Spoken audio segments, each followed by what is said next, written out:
true wireless earbuds. There are a lot of these on the market now, aren't there? They range between all kinds of prices, and sometimes I simply cannot work out how those prices are set. So here's what I do now when I review new earbuds. If possible, I try and avoid finding out the cost. I listen to them for a few days and then I guess what the cost is. I pegged these audio-technica SQ1TWs at $220. Guess how much they actually are? $129. Yeah, these are pretty good.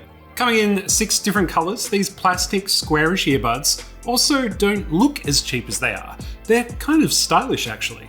Now I've just got the black version, but after looking through the colors, I kind of feel like I would be happy with any of them. They're pretty nice.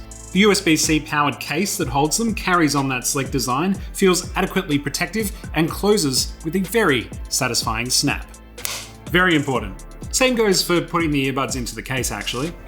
The magnets are quite strong and will definitely keep these earbuds in the case. They are not going anywhere. Look, when I say sleek, I don't mean thin. This is it's a chunky boy. It's thick. There's no real flat side like a lot of other cases, so, no tight pants if you're carrying one of these around is, that's what I'm saying. As with all earbud cases, it does charge the buds a fair bit beyond their 6.5 hour batteries. Audio-Technica's specs say it'll last up to a total of 19.5 hours with the case, and that's roughly what I experienced as well. After a couple of months with these, with moderate use, I would say I've only had to charge these 3 or 4 times. Yeah, the battery's not going to let you down.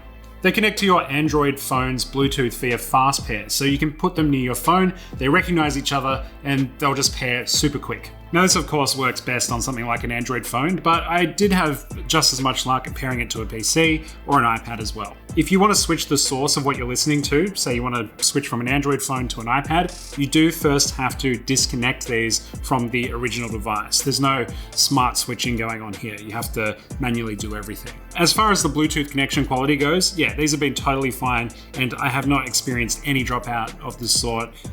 Yeah, they stay connected and that's definitely a good thing. Turns out that cool looking square design also really helps with control inputs because the entire outwardly facing side of these earbuds are the controls. Yeah, the controls on these just work. If you're touching the flat part of these, you know it's going to do something. The controls are all fairly straightforward, but I did keep the instructions for reference because there are a lot of double taps and long presses involved. Yeah, I would hold on to this. Now there is no app or settings with these earbuds, so you are kind of stuck with how they are laid out by default. It's a little bit of a shame because if you do want to listen in just one ear, you kind of have to go with the right one because that's where all of the main controls like play, pause, and skip are. No app also means you can't turn off the little voice that lives inside of these. Yeah, look, it makes sense like 90% of the time. When you first put these in, it tells you what the battery level is of each of the earbuds. That I can appreciate. That is super useful information. But every time I hit play, it tells me play.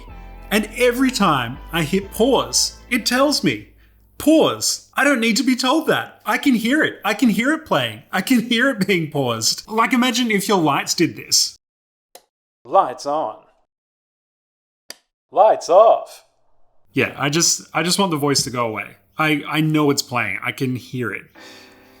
Anyway, that's enough complaining. If you press the right button for 2 seconds, it enables hear-through mode, which lets a bit more sound in through the built-in microphones. It's a bit of a subtle effect compared to some of the other earbuds that I've used in their hear-through modes, but yeah, look, it does a perfectly fine job and is definitely a good thing to have if you need to be aware of your surroundings.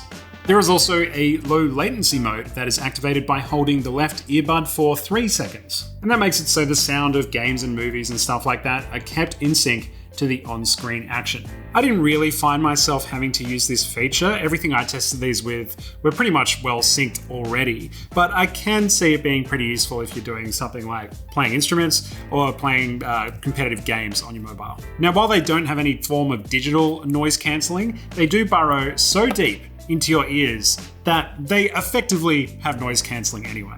Even with nothing playing, these do such a good job of creating a seal in your ears that, yeah, they dampen out a lot of outside noise. I found the fit to be pretty comfortable, but yeah, they definitely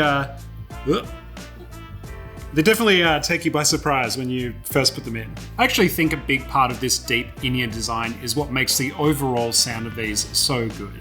For a relatively cheap pair of earbuds, yeah, I was really impressed with how these sounded. The bass is noticeably punchy, and you get a surprising amount of detail across all the tracks, even when there's a lot going on. I personally found YouTube videos, audiobooks, and podcasts to be the most enjoyable thing to listen to on these, so it clearly does a good job on the human voice and the mid-ranges they tend to occupy. Overall, the whole sonic experience is a little flatter than some of the higher-end earbuds out there, but come on, these are $129. For that price, I don't think you can find much better. Finally, the microphone sounds like this. I think it's pretty standard stuff for earbuds. It's good enough for a phone call, but obviously not good enough for a video. They're not great at reducing sound. I would avoid using these in loud spaces like windy areas or on main roads. The few times that I used these to make phone calls and I was in places like that, people just said they couldn't hear me. So pretty standard stuff for earbuds. So, should you buy the ATH-SQ1TWs? If you're looking for a cheapish pair of true wireless earbuds, these could very well be what you're looking for. There are color options for everybody, they sound good, great battery, they just connect to things without any hassle. For $129, you can't go wrong really. So long as you don't wear tight pants everywhere and might not be able to carry this case around, or don't get annoyed by robots telling you every time your music is playing or paused, then yes, these earbuds from Audio-Technica are highly recommended and are well worth picking up.